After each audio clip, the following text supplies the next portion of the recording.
Hey guys, welcome to part 3 of the Python Scrapy Beginners Series.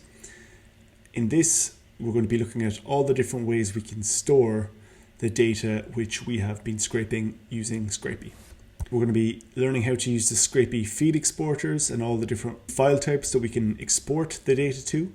We're going to be looking at saving data to Amazon S3 buckets and how to save data to different database types such as MySQL and Postgres. So as I've mentioned before, we're using the code that we've already written in the previous part 2 and part 1. The code is available for download in the description if you're just coming in to see this video now.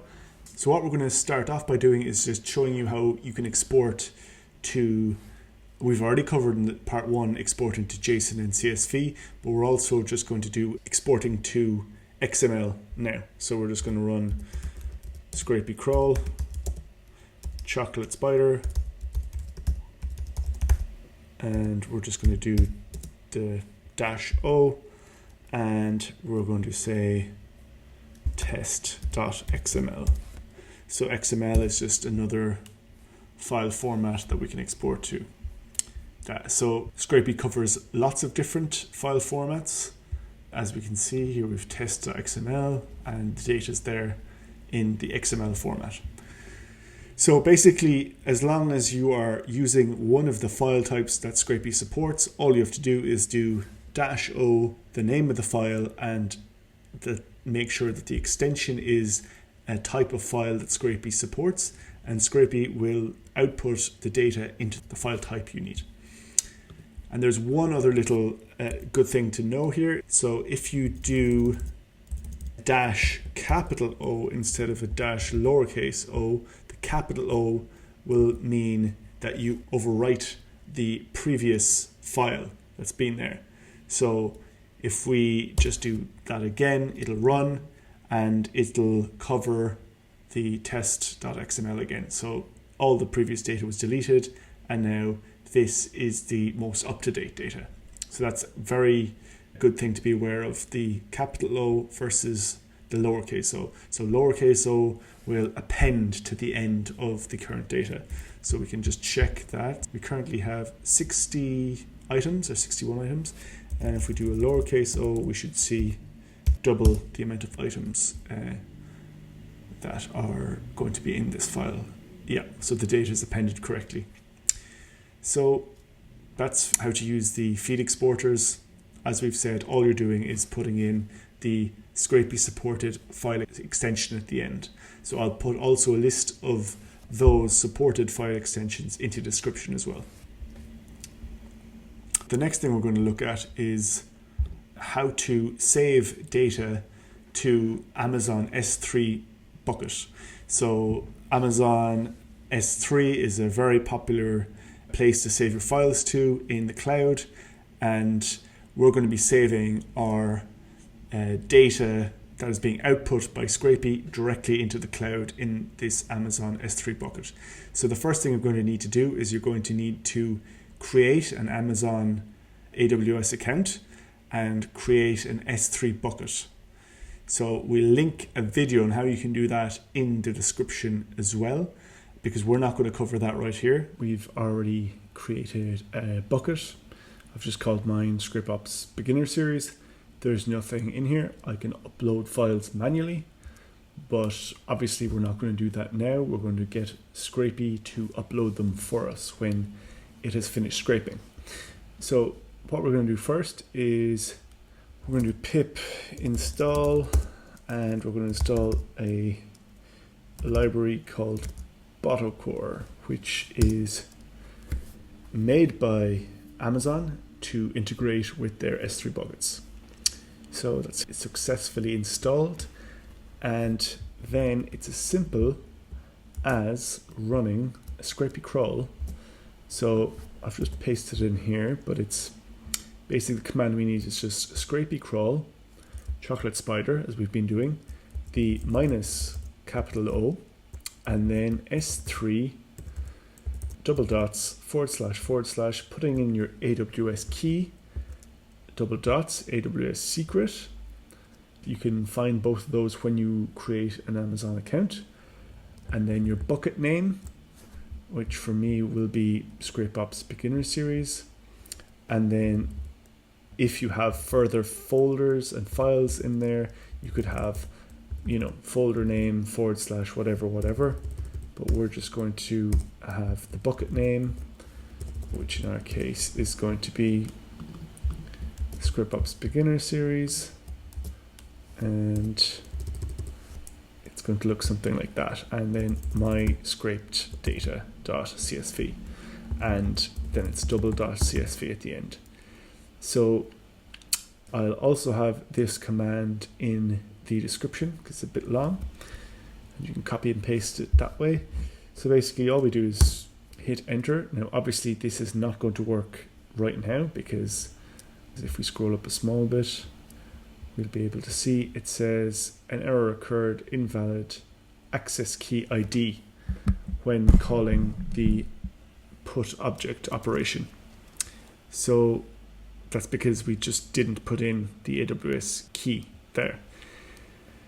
Because obviously if I were to put in my key in secret, someone could take that key in secret and use my bucket for whatever they want. So that's why obviously for the purpose of this demo, I'm not going to put in my AWS key and AWS secret in here. But basically, when you do run that with a correct key and a correct secret, it does upload the file to the AWS bucket and you would see it then in here and everything will have worked correctly. So the next thing we're going to look at doing is we're going to save data to the databases, and we're going to start by saving data to MySQL Database, and then we're going to do the saving data to the Postgres Database.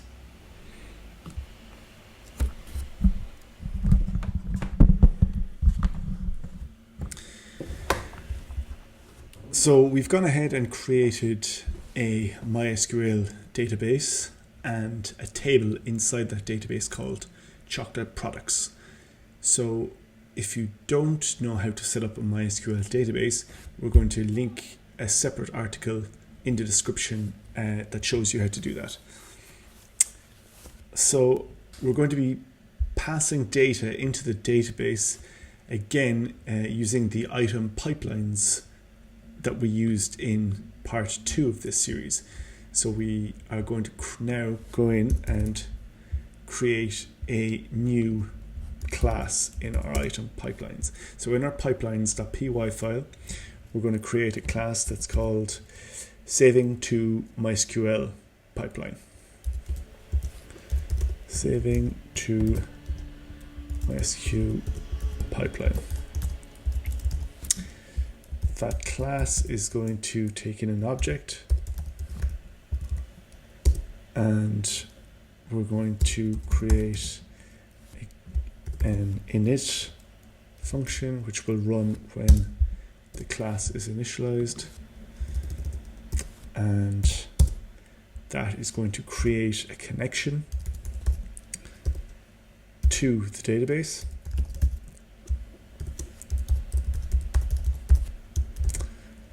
And now we're going to actually define that create connection.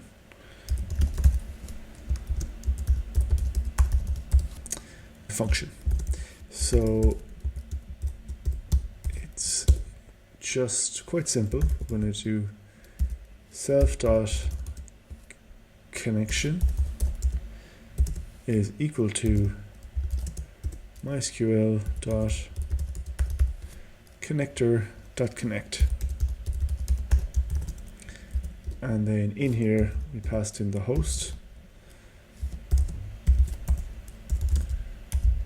So it's, if you're working on your local machine, it's usually localhost.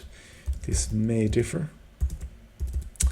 User is usually root, but again, you might have set up a different one. Password, you'll have set that when you set up the database. I think mine, is just 1, 2, 3, 4, 5, 6, 7, 8, if I can remember. And the database name. So I can check what that is. I'm using a database that's called Chocolate Scraping. So I can just put that in. Chocolate Scraping, perfect.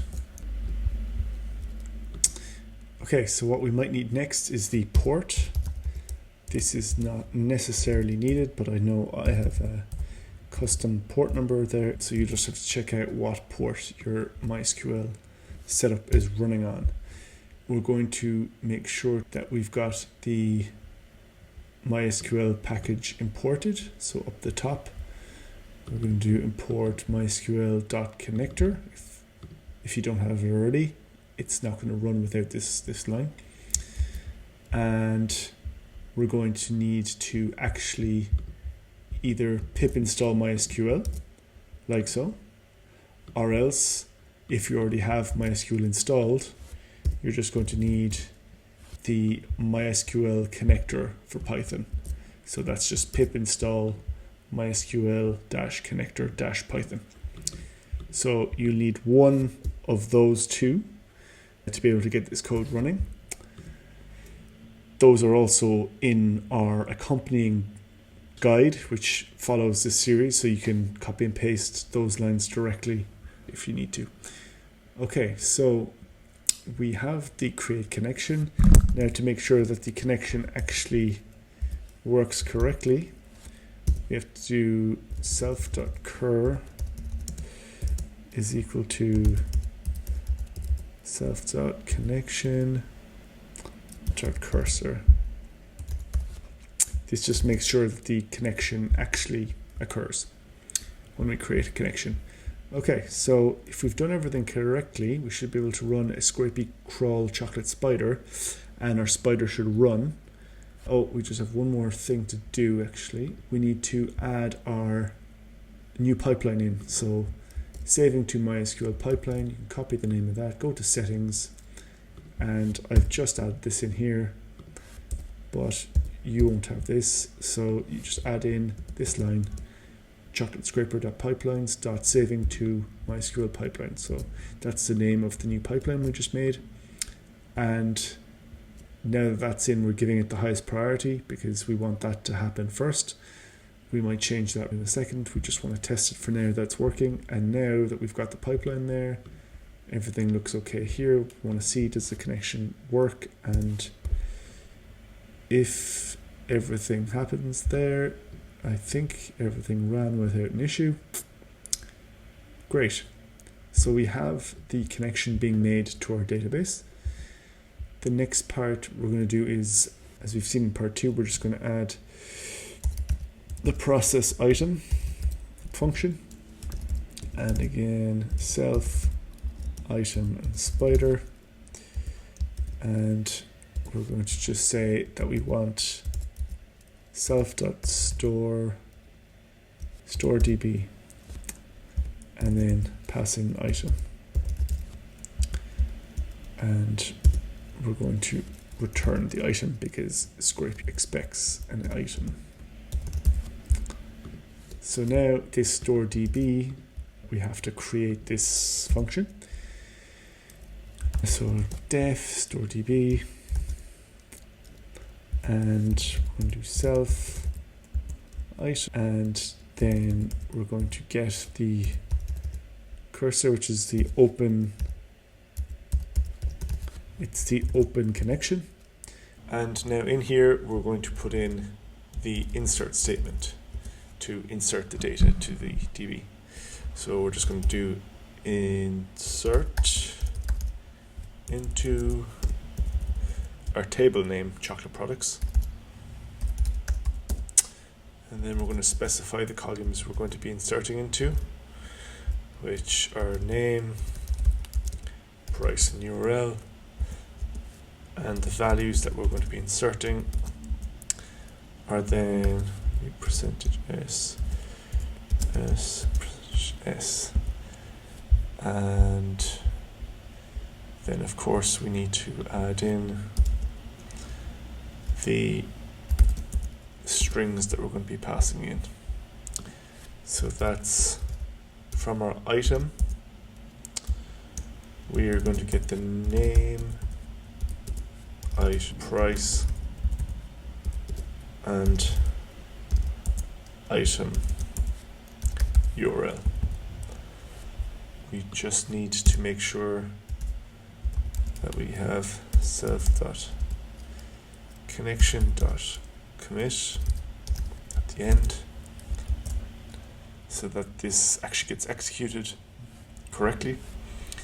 And now we can go to our settings and we can add in our new pipeline again, and we're going to call it saving to MySQL pipeline again. So I know we already had it in there originally when we ran the connection, but we're going to add it to the end now.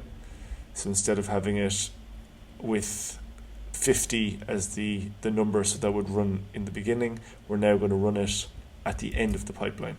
The price to USD pipeline, then to duplicates pipeline, then the saving MySQL pipeline gets run last. So we should now be able to just run a scrapy crawl chocolate spider command,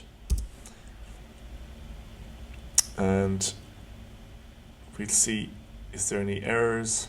Does it work? Everything looks okay. Let's do a select all, and it looks like we have all the data. So it looks like it's saved correctly in the database, that all the steps ran correctly and the data is there. So as you can see, we've got the ID followed by the name of the product, followed by the price of the product, and followed by the URL of the product, all saved in the database. So it's as simple as that to save things to a MySQL database. Next thing we're going to do is we're going to look at how we can save to a Postgres database. So the first thing we're going to need to do is install a package which enables us to connect to the Postgres database. So we're just going to paste that in there. I already have it installed, but it's pip install psy, so PSYCOPG2. Not exactly sure how you pronounce that, but this is the package that we'll be using. As you can see, I already have it installed, so it's just telling me that. Okay, so now that we have that package installed, we can go back to our pipelines. And then the easiest thing to do is just to copy and paste the MySQL pipeline, and we'll use that as the template for the Postgres pipeline. So let's just copy and paste the full thing. There's not too much to change then, which is the good thing. So we're going to just do saving to Postgres pipeline. So we're just going to update the name. Okay, and now we don't need that line. Okay, so here in our connection bit is where things are going to change a bit. We're going to need to type in the package that we just installed here, and we need to import that in up the top, just like we did with MySQL. So we need import and then the name of the package there for that to work. Okay. So the next part will be just making sure that the connection details are correct. So I know, for example, my user for this is Mac. I don't have a password for it, and I'm not using a port. So depending on your own setup, you might have a different username. You need to know your own connection details for your own Postgres database. Okay. It does the same connection and cursor. The process item is fine because we can reuse this store DB function that we created, and this insert statement doesn't need to be changed. And the only thing that would be good maybe to add in will be a try catch block around this execute statement. So that will just, it's a try except, sorry. That will enable us to catch any exception which may happen, because sometimes you can get very strange errors that come back and they're not exactly self-explanatory. So here with this try except, what we're just going to say is if the executing of this insert statement goes wrong, print us out the error correctly. I think that's all we need to do. So now let's try and run our, I think we need to just add into our settings to make sure that the proper pipeline name, yep. So saving to Postgres pipeline, and that again is going to be the last thing that happens. And now let's try run that spider. Looks like it's running correctly. Item scrape count 58, looks okay. Now I've already logged into my Postgres DB here on my command line, and now I'm just going to run select all from chocolate products. So I just ran it a second ago, and as you can see there's nothing in my DB there, and now the details are all there. So everything got inserted in correctly. The name, the price, and the URL. So that's the end of part 3 of our beginner's guide. So part 4, we deal with user agents and proxies, like how to bypass certain blockers, anti-bots, which are put up sometimes to prevent people from scraping. And we'll be going through that in depth in part 4. So you can join us for that if you wish.